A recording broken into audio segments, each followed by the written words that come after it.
فاسألوا أهل الذكر إن كنتم لا تعلمون. Saya mulai dulu dengan definisi pernikahan. Dan ini sudah terbit dalam bentuk DVD manajemen rumah tangga Islami. DVD saya bisa dicari, insya Allah ada. Teman-teman Wisol terbitkan, dan juga kalau tidak salah waktu tabligh akbar saya sempat titipin di sini. Mungkin di masjid masih ada. Kalau enggak nanti kalau ada yang pesan bisa insya Allah saya bawain pada pertemuan yang akan datang. Intinya saya sebutkan di situ ada tujuan, ada definisi pernikahan. Banyak orang berumah tangga tidak tahu apa definisi pernikahan. Di dalam Islam itu ada definisinya. Pernikahan dalam Islam adalah penyatuan dua lawan jenis anak Adam dalam sebuah ikatan ritual agama yang menghalalkan hubungan biologis di antara keduanya, serta menyatukan antara kedua keluarga, kedua pasangan, suku dan negara. Itu definisinya. Saya bagi menjadi 3 potongan. Pernikahan dalam Islam adalah penyatuan antara dua anak Adam, dua lawan jenis dari anak Adam, laki-laki dan perempuan. Dari definisi ini keluar tidak boleh nikah sesama jenis, nggak ada homoseksual, nggak ada lesbian, adanya laki-laki dan perempuan, murni laki-laki full, perempuan full, semuanya. Yang tengah-tengah nggak diterima dalam Islam. Banci, lesbian, homoseksual nggak ada dalam Islam, ditolak semua, dosa besar, hukum, nggak boleh, penyakit. Nabi SAW menyuruh seorang banci yang pernah duduk di sekitar para sahabat, lalu Nabi SAW dengar, lalu Nabi mengusir, mengatakan keluarkan orang yang dari Madinah, dianggap penyakit, nggak boleh ada. Kemudian dari anak Adam, berarti tidak boleh seseorang muslim menikah kecuali kepada manusia, tidak boleh nikah sama jin, nggak boleh melampiaskan biologis dengan hewan, sama manusia. Dalam satu ikatan ritual agama yang menghalalkan hubungan biologis di antara mereka. Jadi ini ibadah. Pernikahan adalah ibadah. Kalau Anda yang hadir sini sudah menikah dan belum niat ibadah waktu itu, hanya karena ajakan teman, hanya karena suruhan orang tua, hanya karena kebetulan suka, itu semua tidak ada dalam Islam. Tidak ada. Pernikahan harus jelas dari awal niatnya karena ibadah, sehingga suka dukanya kita bisa laluin. Yang menghalalkan hubungan biologis di antara keduanya, memang tujuan pernikahan 50%, 70% hubungan biologis. Allah sudah bebankan. Munafik orang mengatakan tidak butuh lihat lawan jenis, kita butuh lihat, butuh ngobrol, butuh pegang, butuh cium, butuh curhat, butuh berhubungan jima, hubungan biologis. Itu fitrah. Kalau ada orang tidak butuh ini, dia keluar, abnormal, bukan orang yang normal. Tidak ada di situ dia keluar dari batas normalnya. Tapi kalau dia normal, maka manusiawi sekali dia membutuhkan itu. Tapi Allah Subhanahu wa ta'ala mengajarkan kita caranya dengan akad nikah. Hanya 5 menit. Si wali mengatakan saya nikahkan kamu sama anak saya fulan bin fulan. Kemudian si laki-laki mengatakan saya terima, selesai. Sah pernikahannya, hubungan biologisnya juga sah. Lalu dikatakan akan menyatukan keluarga kedua pasangan. Jangan antum menikah targetnya hanya pasangan kita. Kalau kita menikah, tanda kutip kita juga menikah, tanda kutip ya, kita juga menikah dengan keluarganya. Harus siap, ada ipar, ada mertua. Banyak orang ribut sama mertuanya, ribut sama iparnya karena dia tidak siap. Dia cuma mau pasangan hidupnya saja, eksklusif. Iparnya datang gak dibukain pintu. Suaminya mau bakti sama ibunya, cemberut. Dosa dia. Gimana caranya? Hukum syar'i tidak bisa diubah. Ini bukan hukum rimba. Hukum Allah pencipta langit dan bumi. Laki-laki tetap wajib bakti sama orang tuanya sampai dia mati, dianya mati. Kalau orang tuanya mati atau hidup tetap wajib dia bakti.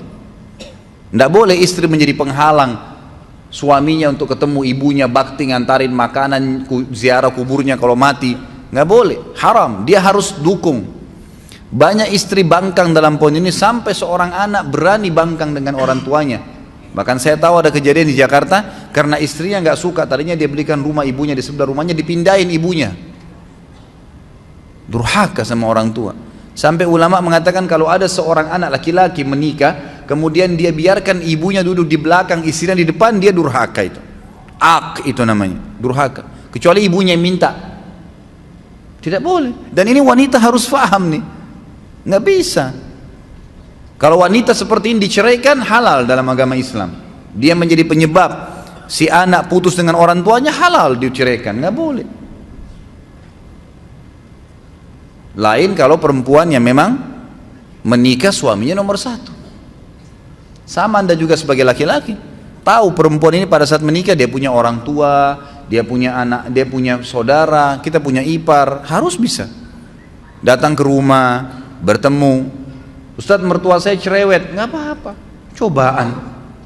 Enaknya hidup nggak mau ada cobaan, gimana caranya?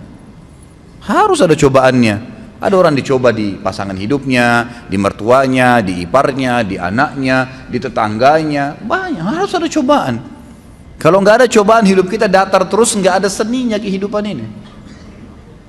Nggak ada seninya, dan manusia nanti tidak akan keluar, potensi seseorang akan keluar kalau cobaan ada. Kita akan muncul ide-ide untuk mencari jalan keluar pada saat kapan? Cobaan ada. Bayangkan kalau hidup kita datar terus nggak ada cobaannya, nggak bakal keluar potensi kita. Allah subhanahu wa ta'ala datangkan cobaan itu untuk mengorek, mengeluarkan potensi yang ada. Emang begitu. Hadapin, pecahkan, ya kan? Pahala sabar didapatkan kapan? Pada saat cobaan datang. Kalau cobaan tidak ada, gimana bisa? Nggak mungkin, ya kan? Istri kita hidup 20 tahun di rumah tangganya sama orang tuanya dengan pola tertentu, cara makan, cara tidur, cara berpakaian. Kita pun hidup 30 tahun di ayah dan orang tua kita dengan cara makan, cara hidup dan seterusnya. Lalu kemudian disatukan, tiba-tiba mau bisa baik semuanya? Nggak bisa. Pasti ada penyesuaian. Asas yang penting dalam rumah tangga adalah yang benar memaafkan, yang salah meminta maaf. Selesai. Dan jangan nginapkan masalah. Jangan pernah nginapkan masalah. Clearkan pada saat itu. Salah minta maaf, saya perbaikin. Kembali kepada hukum Allah, patokannya agama Allah. Benar salah itu di mata Allah SWT, bukan di mata individu.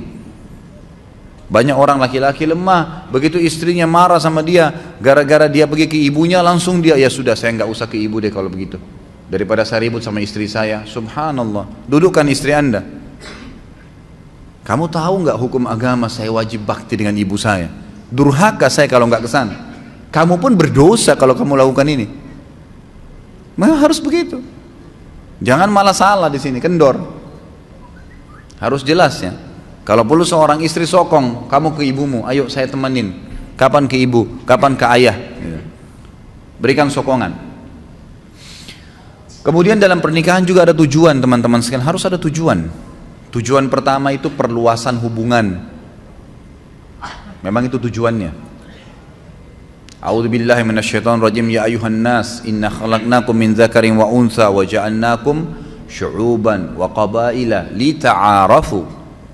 Inna akramakum innallaha yatqakum. Hai manusia, kami ciptakan kalian bersuku-suku dari laki-laki dan perempuan, dan kami jadikan kalian bersuku-suku, berbangsa-bangsa. Itu variasi Allah kasih. Semua kan dari Adam dan Hawa ya. Kenapa ada orang Arab, ada orang Melayu, ada orang bule, ada orang Afrika, suku-sukunya banyak. Ya Allah sengaja buat variasi itu untuk kalian saling kenal, mengenal. Kata ulama tafsir, dengan pernikahan tahu tradisi makanan ini, pakaian ini, terusnya. Ada tujuan. Orang yang melangkah kepada sebuah perbuatan tanpa tujuan, maka tidak sampai kepada target yang dia inginkan. Ada orang masuk ke mall, nggak ada tujuannya, nggak ada sesuatu. Dia nanti kacau balau itu. Belanja sembarangan, beli makanan sembarangan, habisin uang percuma, buang-buang waktu, nggak ada tujuan. Nggak bisa. Dalam Islam harus ada tujuan. Saya ke masjid mau sholat, tujuannya sholat, jangan pikirin yang lain. Udah. Lagi mau belanja sesuatu di pasar, memang tujuannya beli sayur, beli tempe, beli segala, beli itu. Ibu-ibu jangan singgah beli daster.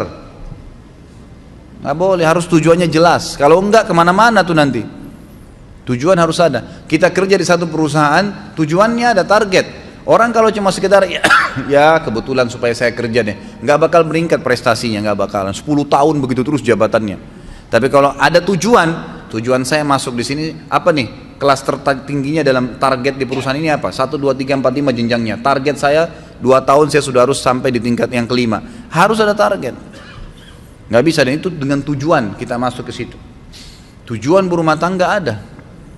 Perluasan hubungan. Kita akan kenal keluarga istri, keluarga suami, jaringannya lebih luas. Yang kedua, tujuannya itu keturunan. Kalau ada laki-laki yang melamar akhwat di belakang sana bilang, saya mau nikah sama kamu tapi nggak mau punya anak ya, tolak langsung. Nggak ada ceritanya itu. Tujuan pernikahan dari mana kita bisa mendapatkan keturunan? Allah SWT jadikan hubungan biologis itu satu-satunya jalan untuk berlanjut generasi manusia. Yazra'ukum fi, kata Allah. Dengan pernikahan itu Allah jadikan kalian berkembang biak di situ. Memang begitu, tujuannya ada. Yang ketiga, ketentraman. Nikah butuh ketentraman. Cari orang yang akan jadi pasangan kita yang buat ketentraman, dan itu hanya satu poinnya supaya bisa tentram, cari agamanya, imannya ada. Kita sudah tahu semua itu, maka agamanya didahulukan. Bagaimana agamanya dia? Kalau weekend, kalau liburan, kemana ya? Oh, saya ke majelis ta'lim ini. Oh, saya hadir di pengajian ustadz ini. Oh, saya kalau weekend ke karaoke, saya ke pantai di Ancol duduk dengan sama teman-teman. Oh, saya main gaple. Udah jelas. Tidak ada ketentraman, mustahil, karena habis nikah dia akan buat sama itu. Dia akan buat sama. Perempuan yang nikah sama playboy asalnya sebelum nikah, jangan heran kalau dia selingkuh setelah nikah. Wajar itu. Laki-laki yang menikah dengan wanita yang tidak pakai jilbab, jangan heran kalau setelah menikah dia tidak pakai jilbab, atau dia tidak sholat, atau memang dia pernah bohong, ya dia akan bohong. Itu tradisi dia. Cari orang yang bawa ketentraman. Dan itu patokannya adalah agama. Dan yang keempat, tujuan pernikahan adalah menjalankan perintah Allah dan Rasulnya. Di ibadah didiatkan untuk itu. Kata Nabi SAW, an-nikahu sunnati wa man raghiba an sunnati falaysa minni. Siapa yang menikah itu adalah bagian dari sunnahku, siapa yang menolaknya maka bukan siapa yang menolak sunnahku maka bukan dari golonganku. Jadi ada tujuan-tujuan. Di antara substansial tujuan pernikahan yang kelima adalah memenuhi hubungan biologis, kebutuhan biologis. Itu tujuan memang. Tujuan kita menikah memang untuk melampiaskan biologis, untuk ngobrol, tatap-tatapan, ciuman, pegang, hubungan biologis, bahkan digantungkan pahala besar. Boleh nggak pacaran Ustadz? Boleh, setelah akad nikah. Sebelum akad nikah nggak ada pacaran dalam Islam. Bagaimana caranya saya kenal dia? Banyak orang sekarang begitu. Harus terperiksa tai lalatnya perempuan itu di tangannya ada nggak? Lihat rambutnya seperti apa, dan beragam macam alasan. 3 rahasia penting dalam agama untuk mengenal konsep ta'aruf dalam Islam: kenali fisiknya, kenali keluarganya, kenali lingkungannya. Titik, selesai. Fisik sesuatu apa yang kita menarik nih? Kata Nabi SAW, lihat dari lawan jenis yang kamu mau nikahi sesuatu yang menarik buat kamu. Apa saja? Alisnya, warna kulitnya, sesuatu di wajah dan telapak tangan yang jadikan patokan. Sudah selesai? Oh iya, ini mungkin masuk di kriteria saya. Baik, cukup. Kemudian masuk yang kedua, ke keluarganya. Secara umum, keluarga ayahnya akan mewariskan fisik kepada anak cucu kita nanti. Keluarga ibunya akan menurunkan karakter dan sifat.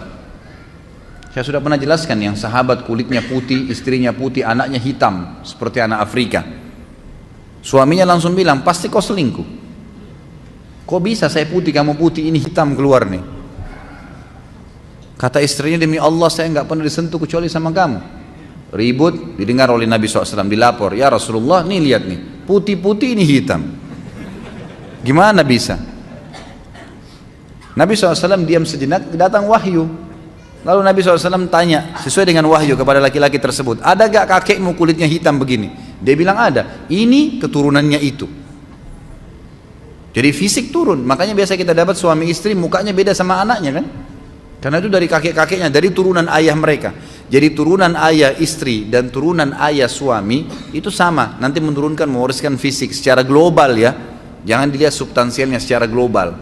Kemudian keluarga istri keluarga ibu dari istri dan keluarga ibu dari suami itu akan menurunkan karakter, sifat. Secara umum, oh keluarganya calon saya ini umumnya dosen semua, suka belajar. Itu sudah sifat umum keluarga.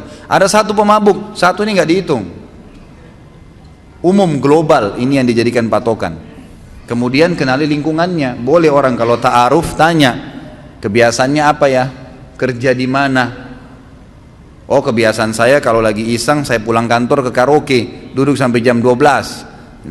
Habis itu saya pulang, saya hibur diri saya ke bar sampai jam 1. Pulang istirahat, besok kerja lagi. Sudah bisa dibaca belum? Oh saya kalau lagi kosong ya nggak apa-apa, saya cuma duduk gitu. Di rumah kalau akhwatnya bilang. Kadang-kadang saya nonton TV duduk, saya putar nonton film India dari pagi sampai sore. Sudah tahu belum? Udah punya gambaran lingkungannya. Berarti nanti akan begitu tuh kalau sudah menikah. Oh saya kalau pulang taklim mampir Nur Iman belajar. Saya belajar taklim.